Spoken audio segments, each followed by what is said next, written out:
En 2015, j'ai ouvert un restaurant. Et puis après, le Covid en 2020. Et ce que les clients me demandaient le plus, c'était des burgers. Donc en 2021, j'ai ouvert le QG. Salut, moi c'est Florian et bienvenue au QG.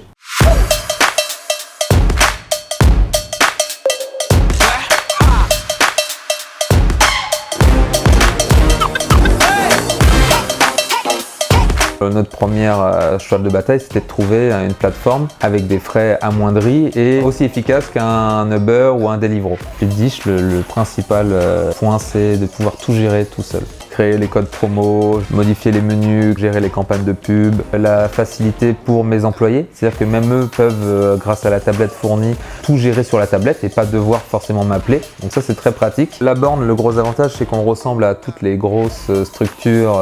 On paraît beaucoup plus sérieux que la moyenne. À plusieurs reprises, on a eu la question, est-ce qu'on était une franchise? Je pense que grâce à Flipdish, je vais pouvoir me franchiser plus vite. Donc en fin de compte, je veux utiliser Flipdish dans toutes ces structures et les lancer quasiment exclusivement avec Flipdish. Ça me permettrait même pour moi, d'avoir un suivi de tous mes restaurants en temps réel. En 1 an et demi, on a réussi à collecter plus de 3000 clients qui ont commandé au moins une fois sur l'application, dont au moins 60% de réguliers qui ont commandé entre 2, 3, 4 fois.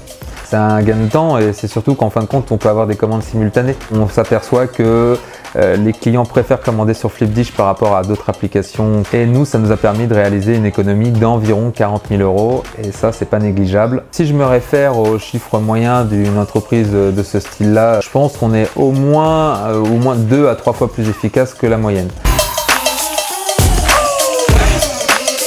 Pour moi, n'importe quelle personne qui veut ouvrir un restaurant de type fast-food devrait utiliser Flipdish. Et on a un support WhatsApp qui fonctionne très bien.